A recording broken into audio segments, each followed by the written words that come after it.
Hello, great champion. Good to see you. I am very, very glad that you chose to visit my YouTube channel once again. My name is Edson Prucka, and I am your greatest friend. And I hope by now you have seen a lot of content to help you build your business and specifically the network marketing business. I've been around for the past 11 years in this industry, building, learning, and progressing. And by God's grace, today I am one of the topmost distributors in East Africa, in Norland, and I am here to share with you what I have done that has put me to the top. The major reason why I started this channel is to not only to inspire people with the beautiful successes that I have, but also to share my experience, my knowledge and skills to you who wants to succeed in this business. Now, talking about network marketing, you know, the truth is, if you want to become successful in this business, I'm sure you already know that numbers matter a lot. Actually, let's put it this way. Success in network marketing is about leverage. That's where the money comes from. The big bonus comes from the group of people, your downlines. And that means the bigger the group, the higher the bonus. Because all of us in network marketing, we earn from our personal production, but we also earn from the production of the team. And so if you're able to develop a team of 100,000 people, and each one of them is giving you $1, how much money would you earn at the end of the month? $100,000, right? Perfect. So you realize that having a group is a must for you to be able to achieve your dreams, for you to become successful in network marketing. Now, you cannot have a group if you have not had one downline. So first, you have to recruit, you have to sponsor one person, you sponsor 2 people, you sponsor 3 people, 5 people, and then those ones also sponsor their friends, and the team keeps growing from 2 to 5 to 1,000 to 2,000 to 10,000 to 100,000 and on and on.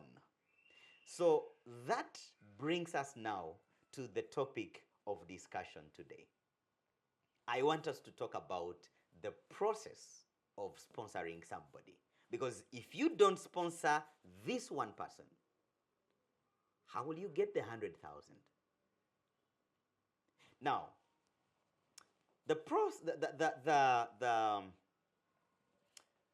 this word sponsoring, I know people have always wanted to, to simplify it, and I want to give it to you in my simplest way possible for you to understand what it takes for you to sponsor. First of all, sponsoring is not a one-time event. It's not a one-time activity. In other words, you cannot say, today I want to sponsor, and then you go and sponsor. You don't do that. Sponsoring is a process. In other words, there are steps that you take, and then the end result of those steps is someone signs up into the business, or what we call recruiting. Although I prefer the word sponsoring, because sponsoring attaches a certain level of responsibility. You're not just, bringing someone in the business. You bring someone in the business and you help them to become successful. You are their sponsor, okay? You're like a parent to them. So today I want us to talk about the process of sponsoring. And in my whole career, I have realized that there are only and only 4 steps. 4 simple steps. And I just want to talk about the 4 steps There are things that you can learn, you can do, and you can master them. 4, the moment you learn how to do these 4, sponsoring people will never be a problem. Number 1 is finding the people. Because you cannot sponsor people if you don't have the people. So you need to first learn how to find the people, and then you can sponsor the people that you have found. So we'll talk about how do you find the people. Number 2, setting up appointments. Number 3, delivering the presentation. And number 4 is following up and closing the prospect. Let me begin with finding the people to talk to, or finding people to sponsor. First of all, I'd like to tell you good news. You know, back then when I was just beginning this business, I come from a very humble background. I'm born and raised from a deep village in the mountains of the Renzoris in Uganda. And I started from the village, I grew up from the village, and then I came to the city hoping that I would get some education, and unfortunately I wasn't able to graduate, so I am a very, very qualified college dropout. But the time I am getting to know about network marketing, I can assure you, the nature of the people around me, my circle, were not the people that you would be proud of. Many of them were my village friends who had come to school. Some of them were the village guys who had come to do small jobs in town. They are security guards, they are cleaners, they are, shoe shiners, and they're working in a restaurant. Average person, really. I would say the low level person. That was my circle. And then I get involved in network marketing. I have great products to sell. The price is, not very friendly for them, and everybody is struggling. How did I transition from this low class group of people to having the team that I have today? Prospecting is not luck. Finding people to recruit in your business is not luck. It's not about whether you come from a high-end background, whether you come from a big family or a small family, whether you know the language of that area or not. It's not about that. Finding people is a skill. I did a training about this topic in detail, and I hope you can go and visit that training in the foundation series. It's titled Prospecting Made Easy, how to find people to talk to. But I'll give you just a little bit of a hint on what you can do quickly in order to get people. Number 1, you need to start with a written list. All professionals have a list. So go think about all the people that you know in your life. Begin with your contacts, the contacts in your phone. The friends that you studied with in school, primary school, secondary school, high school, college. The people you go with to church. The people you associate with in different associations. Put all those people together in a list. You probably have about 500 people to begin with. Now, once you have a list of people, then you start making it intentional that every day you add more people to the list. Where do you get the people? You'll be remembering more people as life goes on. You'll be meeting new people in your life. At the restaurant, you sit with somebody. By the time you're done with the meal, you've known their name, they've known your name. You've, a little bit of connection, and you can have them in your name list. You go to the grocery, you're picking some stuff, and you meet someone that looks like someone, and you can remember that person. Add them to the list. You meet a good doctor who attends to you very well at a hospital. Add them to your list. So as you're meeting new people, keep adding them to the list, because your list needs to keep increasing every single day. I'll tell you why. Don't just be excited about the 500 people that you had in your list. Time will come when you've talked to all of them, and maybe they've either said yes or no. So you need to have new people that you're connecting with on a daily basis. In other words, if you want to become a successful networker, learn the art of connecting with people and making new friends. In fact, most of the new or most of the great business partners that you'll have on your team will be the people that you meet later in life. So be intentional that every day you make a new friend and you add them to your list. Now, these friends, both the ones that you knew before and the ones that you're adding to the list, you have to make sure that you start engaging them in conversations. Now, I don't mean that you have to talk to all the 500 in one day. You're not AI to do that. But at least you can choose every day to talk to 5. Just select any 5 and say, today I will talk to these ones. What do you talk to them? You're trying to make conversations with them, to connect with them, to build a relationship and strengthen your friendship with them, but also to dig out their need, to find out what need do they have that your business can solve. What problem? Is it a financial problem? Is it a health problem? Is it a lifestyle issue? What is it? Is it a desire? Is it a dream they have and they have been looking for something that can help them to achieve that dream? So as you're having conversations, I recommend that you learn how to use the formula of FORM. F-O-R-M. FORM. Family, occupation, recreation, and then money. In other words, when you're talking to somebody, whether at church, at a wedding, in the bus, wherever you are, have conversations around those 4 things. Their family. Get to know about their family, their mother, their children, their grandfather, their what.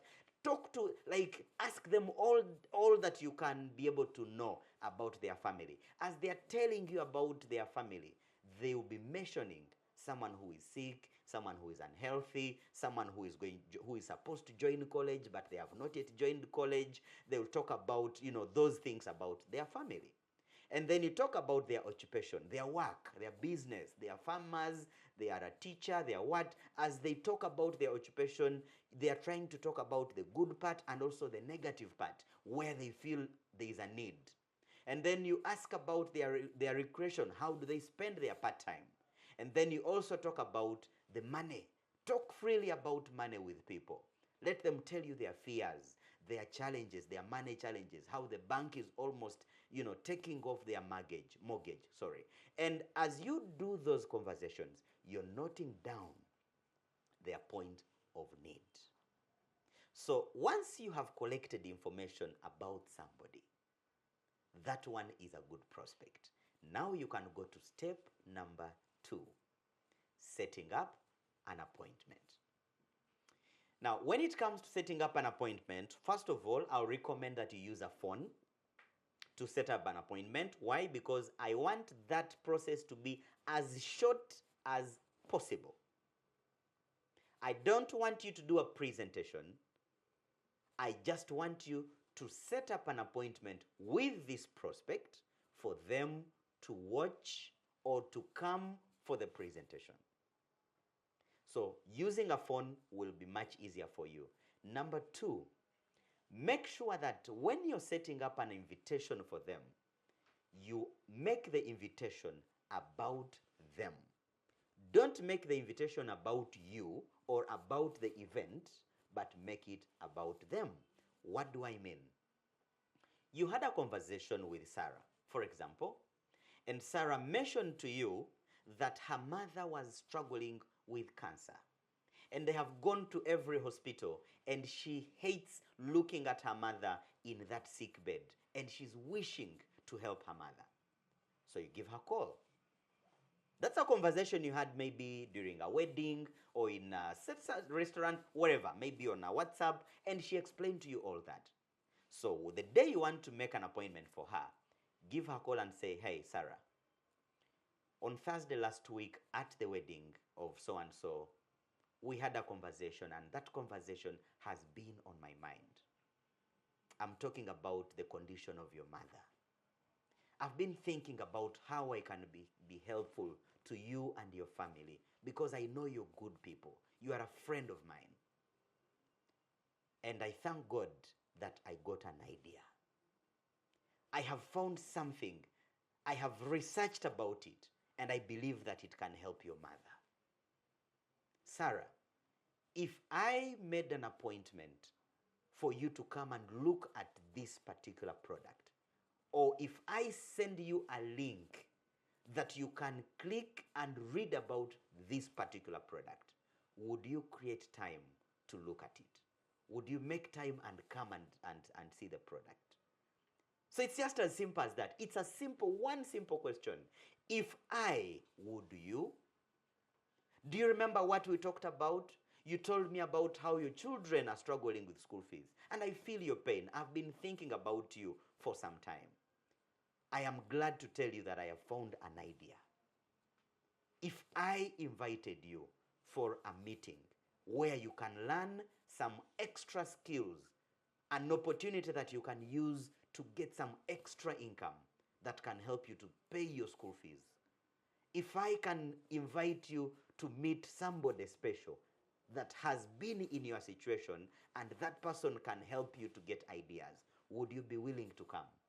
If I send you a link, if I send you a video, would you watch it? So basically, you're just making the invitation about them. Because if it is about them, they will create time. If it's about you, they are busy. So make the invitation about them. Keep it short and very clear. Step number 3. I hope you're learning so far. Step number 3 is deliver the presentation. They have come face to face. Now you have to do the presentation, right? It can either be an online presentation, it can be a physical presentation. And we have a categories, we have about 3 types of presentations. Depending on which one you're using, the formula is almost the same. We have a one-on-one presentation, we have a two-on-one, we also have a group presentation. These presentations are different depending on the number of people involved, but the formula is more or less the same. So what do you do? How do you deliver the presentation? First of all, the strategy that has helped me the most is that whenever I am doing a presentation to somebody, I don't talk like an expert. Of course, I'm not any expert because you know my background already, but I want to encourage that even when you have a PhD in biological science, don't talk to your brother, to your cousin, to your friend like a PhD holder.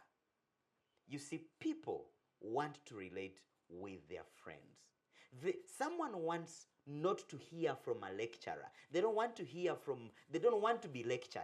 They want to listen to someone who has feelings like them.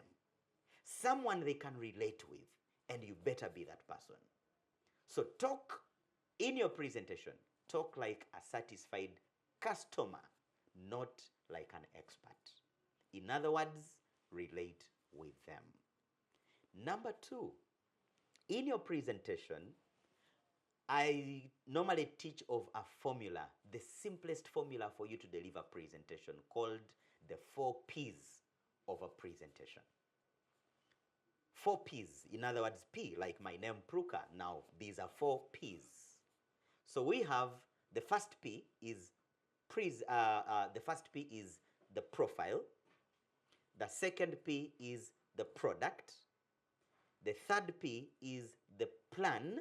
And the 4th P is the projection. You need to talk about your company's profile. But what do you talk about your company profile? Talk about what you love as a person.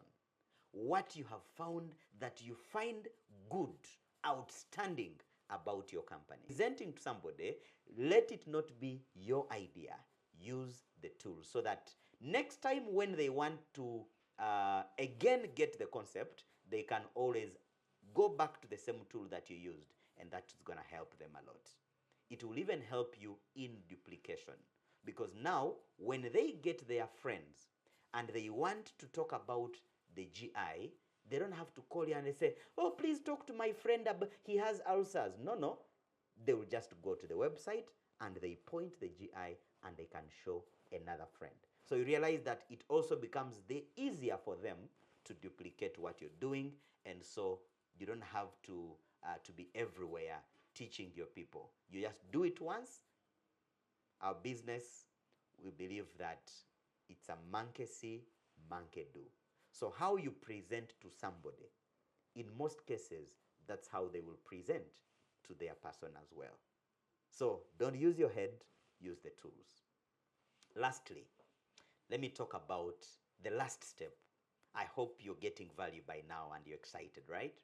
So the last step is follow-up and closing. And this is the most important. This is the most profitable of all. This is where the money is. You need to grow your ability. You need to grow your skill of closing your prospects. Otherwise, if you don't, you will keep presenting to people, and 5 months later, 1 year later, you don't have anyone that is buying or even joining in your team because you don't know how to close. And I want to warn you, don't leave this to your upline. I know sometimes you can have a good upline and you keep, every time you get a guest, you take them to your upline to close for you. Learn the skill of closing. And I'll give you a few tips as well as we end our video. Number one, after you have done the presentation, you have reached the last point of your presentation. Now it is time to close. Look at your prospect in the eye and ask them one question. From all that we have discussed about, what have you liked the most? I can give you so many strategies, but that one question, for me, it is it. Like, that is it. There is no other one I can give you. That is the strategy that closes my guests. It's a strategy I've taught to my team, and they use it, and it works. Just ask somebody, from everything we have talked about, what have you liked the most? And keep quiet. Don't be tempted to give them an idea. Just look in the eye and keep quiet and wait for the answer.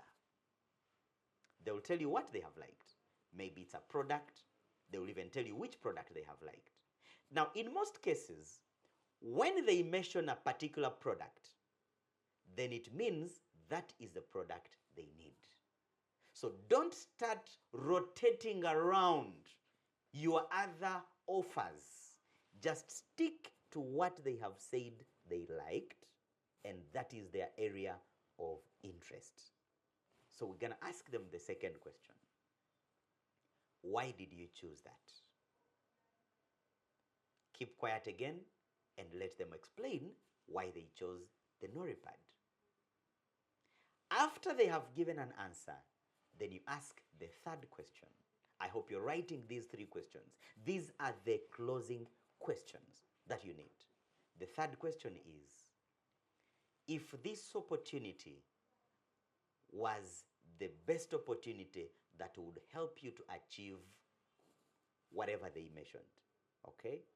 If it's a sickness, mention the sickness. If it's a financial problem, mention the financial problem.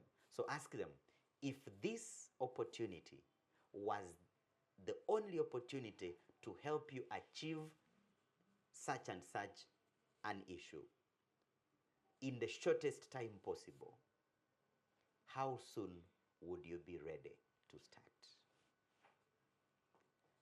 Now they have to tell you either today or tomorrow, because they just have to tell you the day.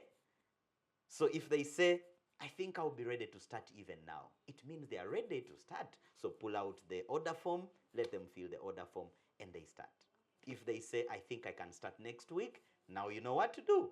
Write the appointment in your diary, and next week give them a call, because they said they would start next week. So 3 simple questions. What did you like the most? Why did you like it? And how soon would you get started if this was the opportunity for you to change your life? Are you excited? I think that works, right? Makes it simple, right? Super fine. Now, after you've talked to somebody, I know that majority of the people will not start immediately. Many of them, actually 80%, will tell you, oh, I'll start next week, or I'll start next month, or whatever it is. Now, whatever it is that they have chosen, the date doesn't matter, even if they say they will start in 5 years. What you need to do is reach back to them within the next 12 to 48 hours. When they are still fresh, when they are still remembering the conversation, make sure that you start your follow-up process. Okay? So, what are you following up? You're following up on their why. You're asking them about what they said they wanted. And you're still asking them and telling them, oh, by the way, I was doing another research about your condition, and then I met a story of a friend of mine who actually had the same problem like yours. And tomorrow he will be sharing his story on Zoom. Can I give you the link and you tap in? Maybe you can learn something from him. So what you're doing is that you want to take them from one exposure to another exposure to another exposure. They had the presentation, yes. Now, can you share them a testimony? After that, can you give them another link? After that, can you invite them again to another presentation? So keep introducing them to different tools, different people, different speakers, different events. The more you expose them to different tools, the more they understand, the more they close down. And every time you expose them to a tool, remember the 3 questions. Ask those 3 questions, because that's the only way you can break the barrier. Stay polite and positive throughout your follow-up process. Don't put too much pressure, but also don't be desperate. Act like a professional. Be bold. I want you to know that you have an opportunity to change their lives. So whether they say yes or no, it's up to them. The opportunity is for them, not you. So carry yourself with boldness, with courage, because you are the angel in their life. Your job is education and understanding, either health-wise or financial-wise or in whatever other way they have seen. So, my dear friends, I want to assure you that looking at what we have talked about, I think by now you realize that recruiting somebody is not as difficult as what you thought. It's just a process. Find the person, set up the appointment, give them the presentation, and follow up with them until they get started. Just to make a statement that summarizes what we've talked about, for your own memory, sponsoring is a process that will result from the quality of the relationship you build with somebody. So make sure that this person is feeling comfortable with you. Make sure they can trust you, they like you, and they know you. That's what we mean by relationship. Give them as much information as possible. In other words, educate them. Let them see a solution in your opportunity. And lastly, create some urgency. Show them that they can change their life, they can change their story, and your opportunity is there to help them. But also remember, they need to know that you are the best leader that can teach them, that can mentor them, and of course you know that you are the one. That's why you're here to learn. And I want to let you know that you can become the best upline. So go and sponsor, and when you sponsor them, teach them the same tool. Subscribe to our channel so that every time there is a training like this, you get a notification. And as soon as you finish watching it, share it with your team. Share the link with your team so that they can also get the same information. Don't hesitate to share with me your experience. If you try some of these things and they help you, give me a comment, give me a positive comment, and let me know that you found a positive results. God bless you. Until then, I hope you'll be blessed. Bye-bye.